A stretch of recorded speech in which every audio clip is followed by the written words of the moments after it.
When I thought about having a younger sister, I always pictured Mom walking through the front door with a lovable newborn in her arms.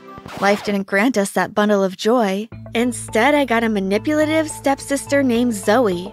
A few years ago, after Dad passed away, Mom worked 3 jobs to keep a roof over our heads and food in our stomach. About 3 years ago, she met Evan, fell in love and got married. Evan had a daughter, 2 years younger than me, named Zoe. While I loved Evan, Zoe and I did not become close. Evan was a successful businessman and Zoe got everything she wanted, many times after throwing a tantrum. After seeing Mom work so hard, Evan told Mom he just wanted to take care of her, and Mom trusted him. I did too, since he never made me doubt anything about who he really was. I often wondered if Zoe was Evan's biological daughter. They are so different. You'll see what I mean if you watch my story till the end. Everyone's life changed one afternoon when Evan came home and told us that he lost his job. Evan explained that the CEO of the company was arrested today for embezzlement. We have to make a few changes until I get back on my feet. I do have some savings, so that should be able to keep us until I get my new job. I'm sure I'll get another job in no time. Evan smiled reassuringly. Days turned into weeks, and weeks turned into months.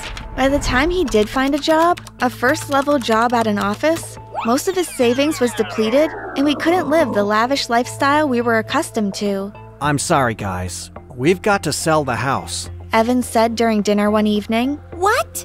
Zoe screamed. I'm not moving! Maybe if I go back to work, we can keep the house. I've worked before, so I can do it again. Evan smiled and squeezed Mom's hand. I promise to take care of you and Monique. I'll be able to manage everything once we're in a smaller place with less bills to pay. Mom nodded in agreement. Mom decided to have a garage sale. The problem with that was many of my things were being sold, but Zoe was able to keep everything she owned. Mom said I knew what it was like to do without, but Zoe didn't. And as a family, we must make sacrifices for each other. We moved into the smaller house about a week later. Luckily, I didn't have to share a room with Zoe. 6 months after Evan was hired, the company downsized and Evan lost his job.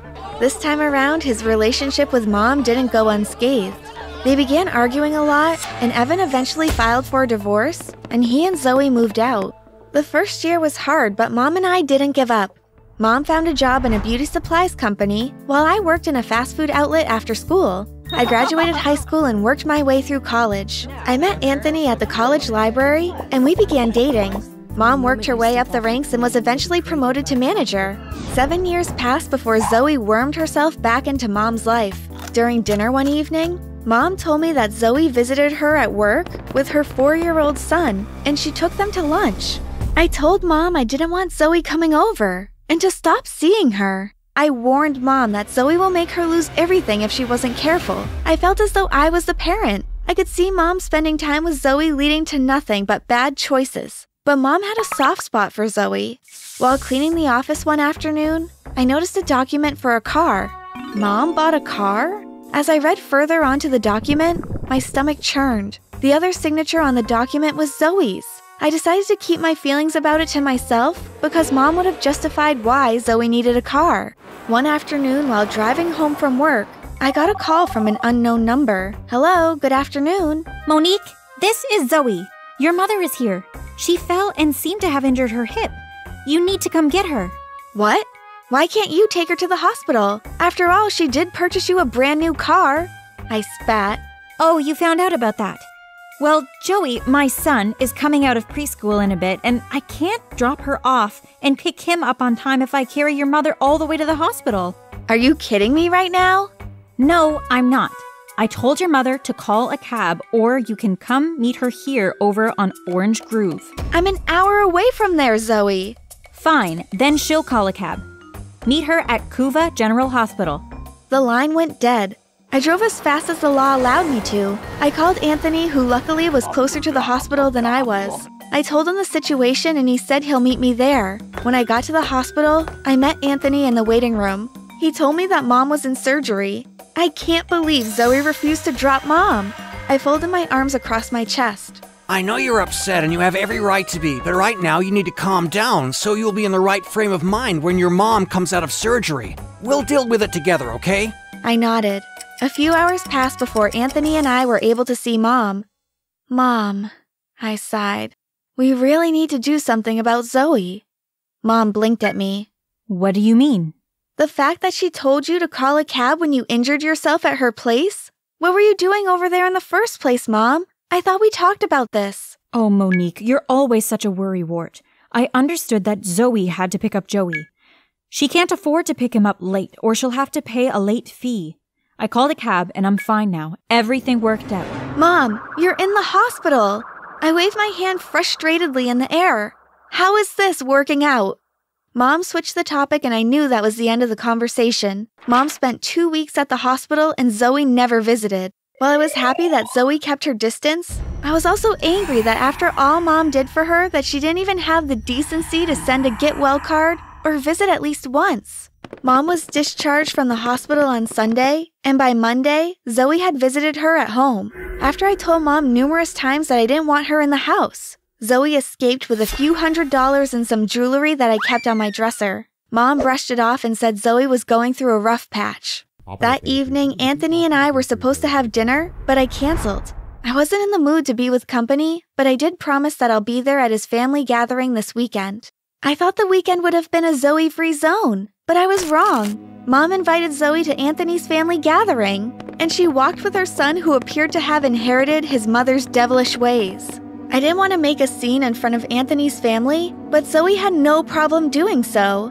She not only got numbers from Anthony's family members, but she also went around and told them horrible stories about me. Anthony tried to do damage control, but Zoe already planted malicious seeds in their minds about who I was. I sat by an empty table sipping a beer when one of Anthony's aunts, Aunt Peggy, sat next to me and I forced a smile.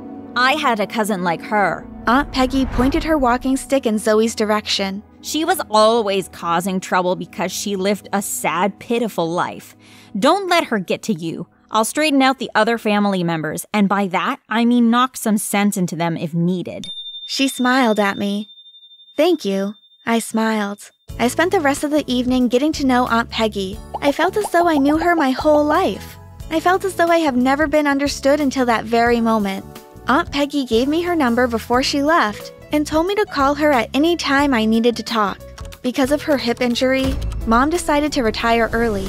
She had enough money in her nest egg, and with the help of some investments that she made, she felt she was in a safe place to retire. What Mom didn't expect, however, was to lose everything. Oh, you thought Zoe was bad before? The worst is yet to come. I came home after work to see Mom packing a suitcase. Are you finally taking that trip to Paris that you've been talking about all these years? Mom didn't even look up at me.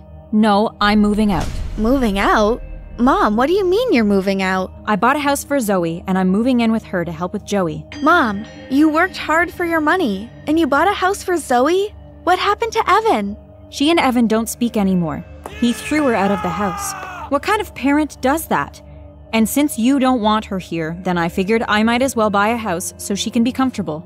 Did you ever think to call Evan and find out why? Maybe he realized that his daughter is a conniving, manipulative devil spawn that needed to be taught a lesson. Before I knew what was happening, I felt a burning sensation on my face. Mom slapped me. Mom has never raised her hand to me, ever. Mom looked at me as though she was going to say something, but decided not to. Hurt by my mom's reaction, I stayed in my room until I was certain she left the house. As soon as she left, I called Anthony and asked him to pass in the hardware to purchase new locks. There was no way I was going to leave the old locks on in case Zoe got hold of Mom's keys and tried to make a surprise visit. Anthony thought that carrying me to dinner would have cheered me up, but that just made matters worse. When we got to the restaurant, Zoe was there on a date with Anthony's younger brother, Ricardo, who was engaged. Anthony walked over to the table and demanded answers. What was supposed to be a calm conversation turned into a WWE battle. It wasn't long before the four of us were thrown out of the restaurant. When Anthony and I got home, we ordered pizza and watched movies. We were too exhausted from the day to talk about anything. We were each in our little bubble trying to figure out what our next move is going to be. A few months passed. Anthony moved in and Mom and I spoke at least once a week. She never mentioned Zoe, and I never asked. Anthony proposed to me, and of course I accepted. Anthony and I planned the wedding that we wanted, and a year later, we walked down the aisle. During our reception, as we were making rounds to greet our guests, I heard someone call out to me. Hey, Monique. It was Zoe. I froze and squeezed Anthony's hand. This isn't happening. This isn't happening. I looked in the direction of her voice, and seated at her table was Mom, Ricardo, and Joey. I let go of Anthony's hand and stormed over to the table. What are they doing here, Mom? I ignored Zoe and the others. I couldn't leave them at home. Mom, this is my wedding day. You know we didn't want them here. Babe, Anthony touched my shoulders from behind. let's just leave it. I shrugged his hand off my shoulders. I am sick and tired of her putting Zoe's needs before my own. I told her I didn't want any of them here. It's my wedding day. The most she could have done was respect my wishes. By that time, the guests were looking in our direction, trying to figure out what all the commotion was about. Ricardo pulled a small black box from his pocket. Well, since we have an audience, we might as well give them a show. He winked at Zoe. He got down on one knee and proposed to Zoe. Loving the attention, Zoe said yes and the guests cheered. Oh, hell no! Aunt Peggy's voice rang through the cheers of the guests. She wobbled to where we stood. Anthony, take your lovely bride and begin your honeymoon early. If the both of you can't enjoy your reception, no one will. I'm shutting everything down. Anthony held my hand, and as we walked out of the reception, Aunt Peggy barked orders for the guests to pack away the tables and chairs. Aunt Peggy messaged us the next day and said she sent all the food to a soup kitchen. Anthony and I spent 2 weeks in Trinidad. I almost didn't want to go back to reality, but I knew sooner or later I needed to go back to work in real life. When we got back home, Mom was sitting on the porch with her belongings. Mom, what are you doing here? What happened? I ran towards her. I tried to open the door, but the keys didn't work.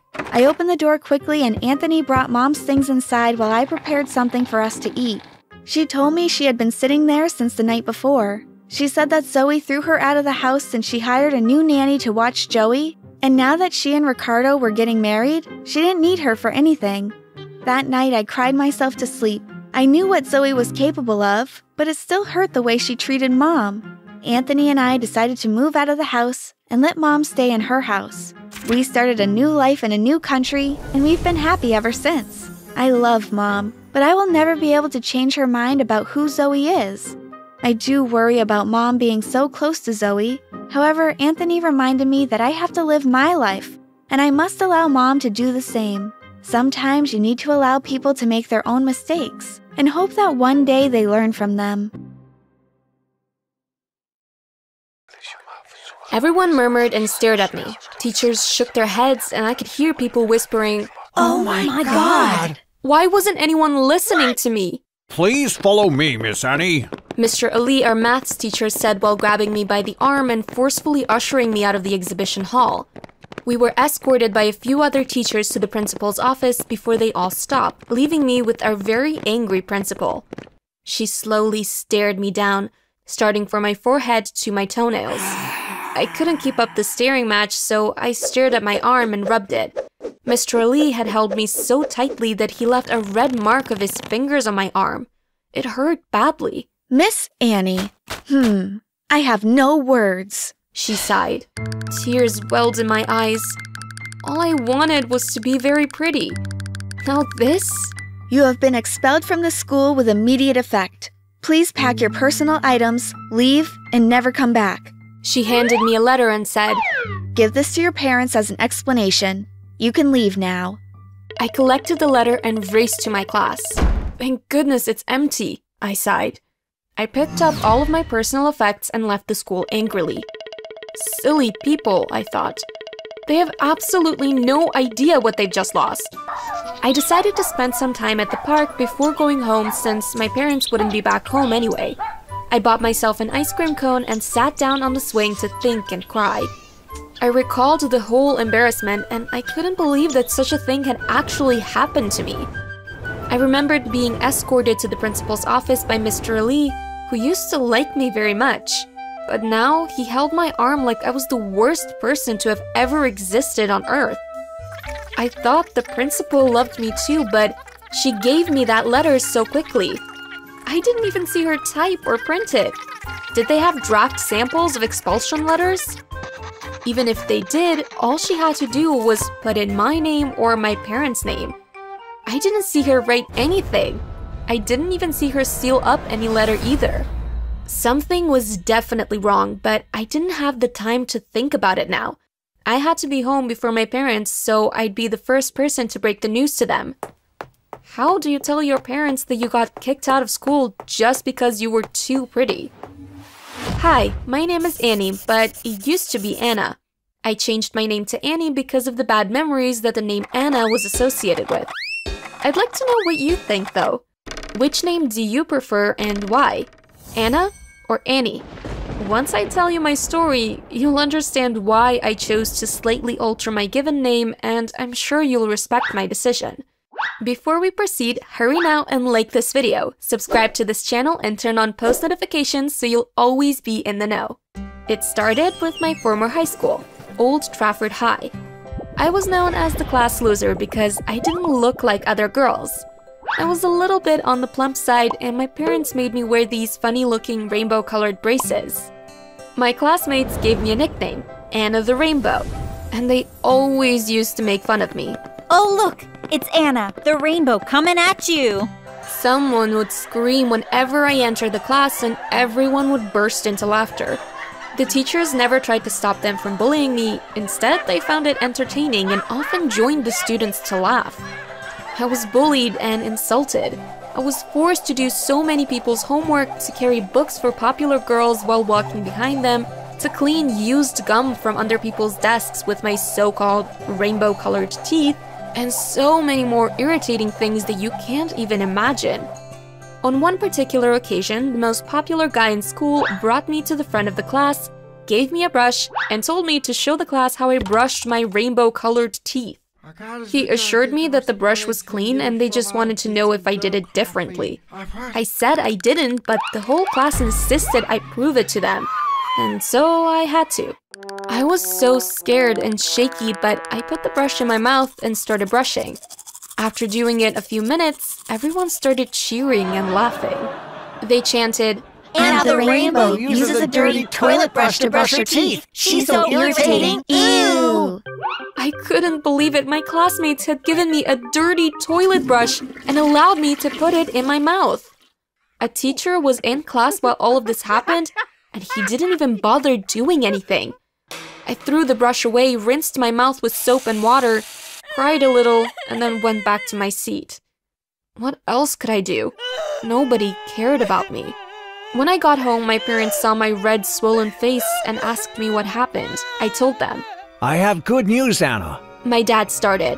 I have been promoted. We're moving out of this town to a better place. We're getting a bigger house and 2 cars. And you know what the best news is? He asked. What is it? I screamed. I couldn't believe my ears. This was the best news that I had ever heard in my entire short life. We can finally afford to get you invisible braces. No more weird rainbow metal clunky stuff on your beautiful teeth. I was so happy that I started shedding tears. It's okay, Anne. My mom said, inching closer. I know how you feel. I know what you've been experiencing in school, and we're sorry about that. We're sorry we couldn't do better for you, and we're grateful that we've all been given the chance to start over once more. This time, we need to all try to do better and be better. I couldn't say anything. I just kept crying. As we arrived at our new city, I ditched everything that had to do with who I used to be. My clothes, shoes, gadgets, the annoying rainbow braces, and even my name. I wasn't going to be Anna the Rainbow anymore. I had become Annie the Queen, a leader in her own right. While my parents searched for the best and closest high school they could find me, I used all the free time I had to learn makeup and hair setting. I changed my diet and became very consistent with exercise. As a result of this, I lost a lot of weight and started looking better. I was determined to be the new high school queen in my new school. I wanted to show them a different way of doing things. When I stepped into the hallway on my first day of school, everyone stopped and stared at me as I graciously glided through the hallway. I gave them a smile and a nod, affirming all of their thoughts and beliefs.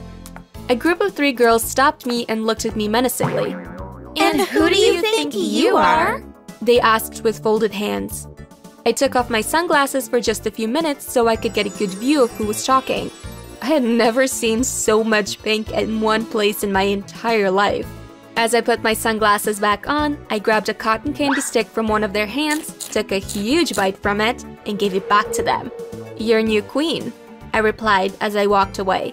Their eyes were so wide that I almost burst into laughter there and then. Stupid bullies, I thought. The next few months were a breeze. Everyone loved me, from teachers to students to support staff, janitors, nurses, everyone. I had achieved my dream, no more bullying and no more rainbow braces. I decided to study more because I wanted to make my parents proud. I also decided to be nice to everyone. I didn't want to become just like the bullies I hated so much. I read day and night, and my hard work paid off because I scored all A's in my classes. What I didn't know that while I was trying everything I could to become the best version of myself and give people the best experience of their inner selves, a group of 3 girls were hating on me in the background. They called themselves the Pretty Clique, known for bullying and extortion, and they were the queens of the school before my arrival. On the day of our science exhibition fair, I was trembling like crazy. I'd worked so hard to prepare, and the day had finally come. I couldn't wait to show the inspectors my creation because I knew it was the project that would get the golden trophy. The inspectors approached me and told me to proceed with my show. As I was about to speak, the principal rushed into the hall with some security guards, and everything went to a standstill. The guards started searching everyone's school bags, and I just stood there bored and angry because they were delaying me. The next thing I knew, I had been accused of stealing wads of cash from the principal's office. Everyone was looking at me with surprise plastered on their faces. I was screaming, and nobody was hearing me. Mr. Lee was escorting me out of the hall. I was in the principal's office, and I got expelled. I didn't even understand what had happened, but in less than 10 minutes, my whole life had been destroyed. My parents were very angry when I got home. After telling me how disappointed they were in me, they told me that they couldn't let me go out and embarrass them again, so I'd be homeschooled from now on. I was also grounded for 6 months. I cried as I went back to my room. I never thought someone's life could drastically change in just a few minutes. A few weeks into my homeschooling life, I got an email with the subject, "Hello, thief." It read, I hope you enjoy being homeschooled, you freaking thief. That's what you get for messing with us. Yours sincerely, the Pretty Clique. P.S. Don't bother showing this to anyone because they won't believe you. I showed this to my parents and they finally believed me. My punishment was lifted. I had to find a way to get these girls to confess on camera. After pondering it over, I decided to set up a Mean Girls competition where students could enroll anonymously and say all the mean things they'd ever done. The person who had done the worst things would get $1,000. It was an anonymous competition, so nobody would see the names or faces of the girls applying. What nobody knew was that there was a special plan crafted by yours truly to get the Pretty Clique to confess. I set up a secret system to record their faces and voices while they confessed their various crimes. My plan worked, and the Pretty Clique confessed to every mean thing they'd ever done and to whom they'd done to, including stealing money from the principal's office and hiding it in my school bag. They had no idea they were being recorded. What I didn't expect, though, was for the principal to be a part of the mess. Apparently, the principal of the school had been using the Pretty Clique to extort money from the students and giving them a tiny cut. So when they approached her with a plan to get rid of me, she didn't hesitate. They planned the whole thing together. After gaining this new knowledge, I stormed the school during a non-school day. I was well aware that the board of directors were holding a meeting on that day, and that was the exact reason I came. I planned with the video guy, and we quickly switched the boring video that they were watching off and replaced it with the recording of the Pretty Clique's confessions. We also locked the doors so no one could leave until the video came to an end. Everyone was shocked, and the principal was immediately dismissed from the school and arrested. The Pretty Clique later came to my house to apologize to me.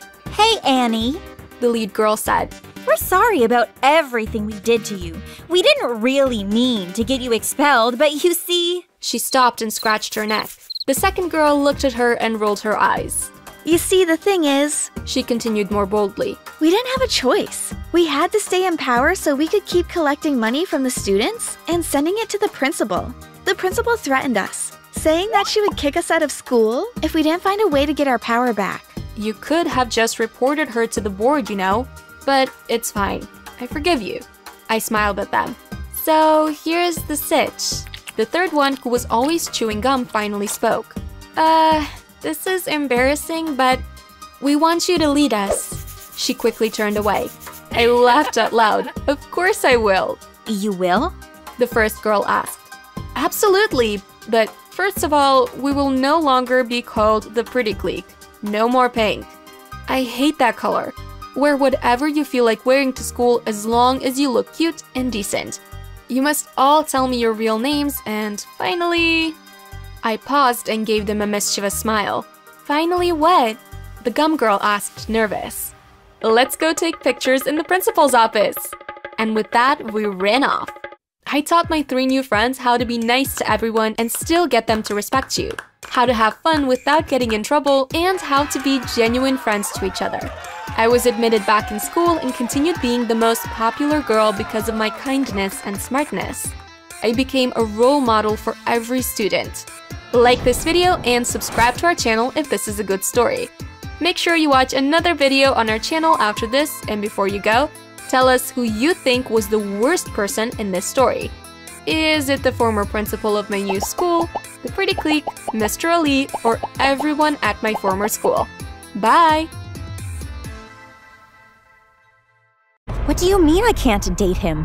Why are you guys so mean to me? I screamed at my parents. We're not being mean to you. Why are you teenagers just so difficult? My dad hammered. Listen to your parents. We know everything that's best for you, and that high school dropout is definitely not one of them. I stormed out of the living room, murmuring some very terrible words.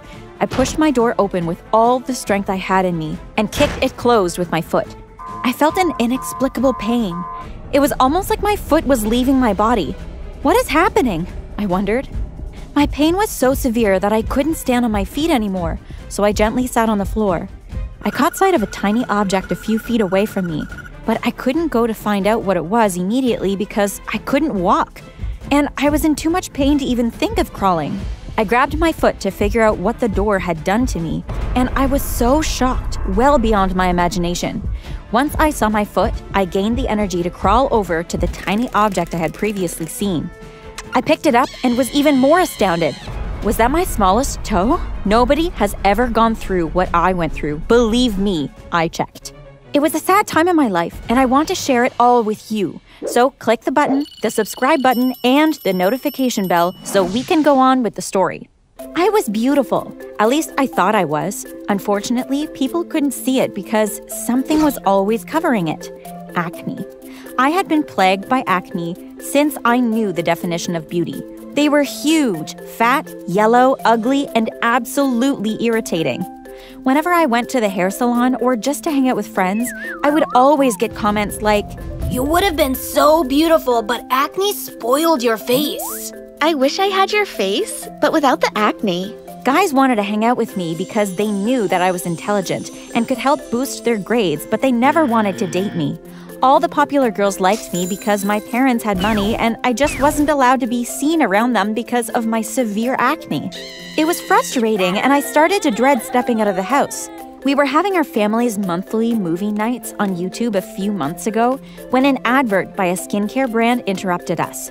My brother took the remote and tried to skip it. I quickly grabbed his hands and stopped him. "Wait, I need to watch this," I said. Is acne spoiling your beauty? I can stop that forever. Come to my office on Monday morning and I'll have you looking like someone born with glass skin in less than 2 months. We are giving a 50% discount to the first 3 people who arrive at our office, so make sure to come bright and early. See you tomorrow. "Mom!" I screamed. Yes, honey? She replied from the kitchen. She had gone to the kitchen to grab a few snacks while I finished with my skincare advert. She walked up to me and gave me a bowl of chips. My brother quickly grabbed the bowl of chips from my hand and returned to the movie. "Jerk," I nudged him. "Mom, can you please take me to this dermatologist's office first thing tomorrow morning?" I asked hopefully. Why do you think you need a dermatologist, honey? My mom asked kindly. "Why?" I almost screamed. "Look at my face!" Honey, you're beautiful. You're just going through something most young girls experience at your age. Even your mom went through it. Don't worry. They'll all disappear soon. My dad said with a mouthful of chips. I know that I'm beautiful, Dad. I just want to get rid of this acne. You know what? Never mind. Let's just get back to the movie. A few minutes later, I told them that I was very tired and sleepy. I yawned and pretended like I was going to my room, but once they stopped looking, I snuck into my parents' bedroom and opened their safe. I took a whole wad of cash, locked the safe, then whistled as I walked back to my room, trying to behave normal, but making a complete fool of myself. Luckily, no one noticed since they were glued to the TV. By 5 a.m. the next morning, I snuck out of the house while everyone was asleep and started walking to the dermatologist's office. I walked for almost 30 minutes before arriving. By 5:30 a.m.? Wow, people really like a good deal, I thought. In less than 10 minutes, 10 more people had come. 8 of them had to go back and come back during normal hours because we were already 5. By 7 a.m., my phone started ringing. Samantha, where are you? We can't find you anywhere. I'm at Brianna's. She said a girl code emergency, so I rushed here. Her parents dropped us off at school after that, so I'm in class already. My dad understood what girl code meant. He wasn't going to ask what the emergency was. He knew I couldn't tell him. He didn't know what to say. Well, thank goodness you're safe. He sighed. I looked up and the 4 ladies were staring at me. One of them said, Didn't know I was in high school. And we all burst into laughter. They were all older than me. The office opened by 9 a.m., and after the ladies who came before me, I was finally let in. Hello, Miss Samantha. I saw the form you filled. Aren't you missing school? My parents understood how important this procedure is for me, so they let me come. Okay. She said, not sounding convinced. You can call me Dr. Derma.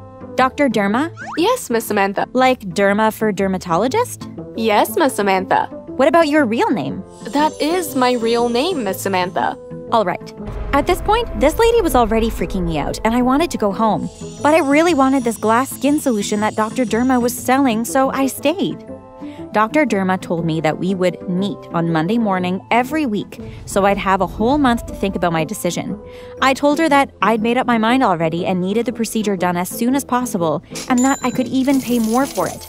She shook her head and said, okay. Why do you want glass skin, Miss Samantha?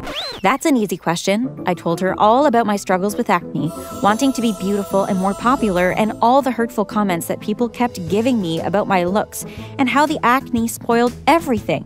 She listened attentively and even took notes. She told me that I was eligible for the procedure, but I'd need my parents' signature on a form. I took the form home and signed for both my parents. I could sign everyone's signature, so I didn't need their permission. I took it to the clinic the next day, and 1 hour later, I was on a hospital bed having long, elastic, and sharp needles stabbed into my skin from my forehead to my toenails. It was fun because I wasn't able to feel anything while all that happened.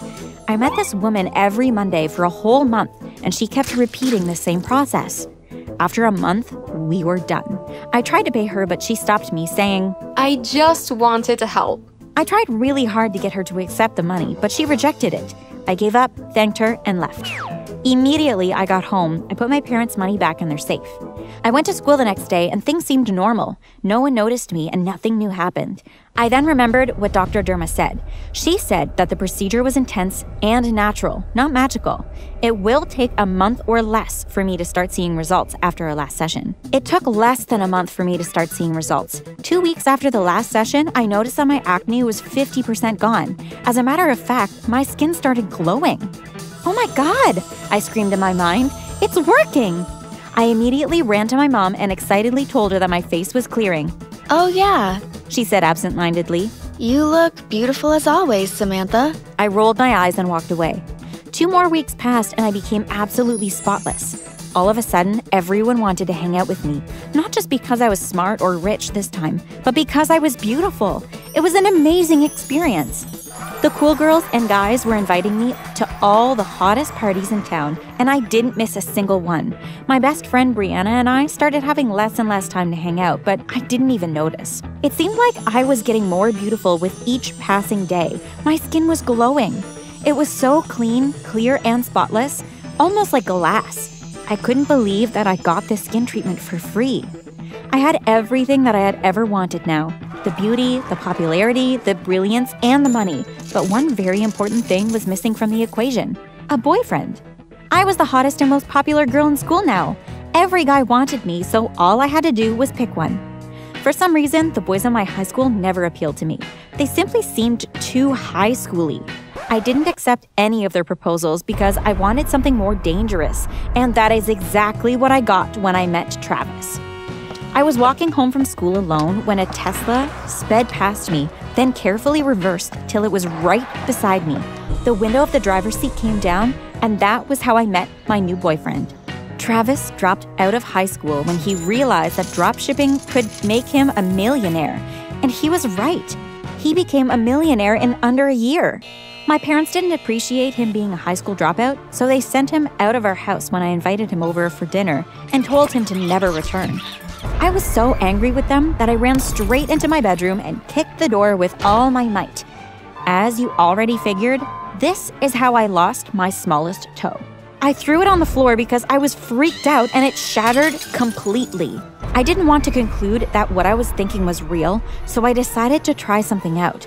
I used a hammer to hit another one of my toes and it cracked. I was beyond astounded. I was turning into glass. I let out a very loud scream. My parents ran in to see what was happening and realized that I was missing a toe. They also saw my cracked toe. What the heck is happening? My dad asked. It was quite obvious that he was already in panic mode.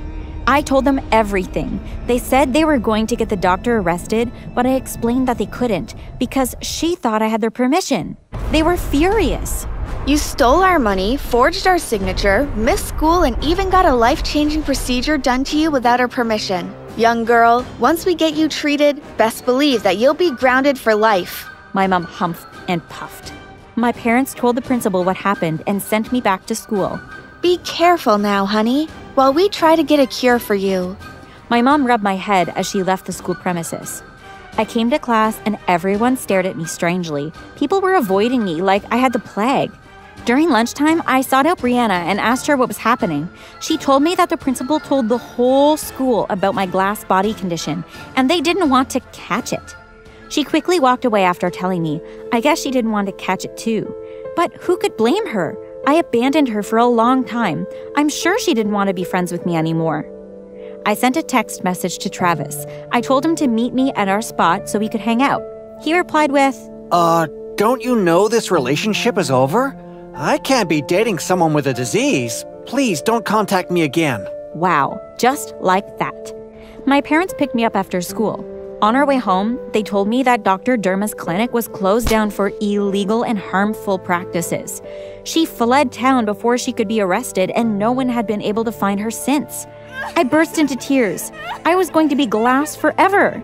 I ran straight into my room immediately when we got home and kicked the door shut with all my might again.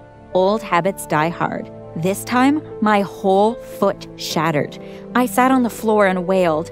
I begged for my old acne-ridden face and normal body back. I was ready to do anything. Just then, my mirror started moving like a river. Someone stepped out of it. It was Dr. Derma. She walked towards me, bent down, and pinched me on the cheek. I hope you've learned from this experience, Miss Samantha. Your parents have always told you that you were beautiful, and they were right.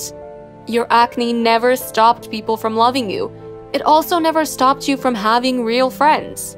Beauty isn't everything. Love is. Happiness is. And you've always had everything you've ever needed. And with that, she walked back into the mirror and the mirror became normal again. I was so stunned that I hadn't even been able to say anything. I looked at my body and I was normal again. My foot and toe were back. I ran to the mirror and noticed that my acne didn't return either. I learned a lot from this experience, and I just want you to know that you're beautiful however you are.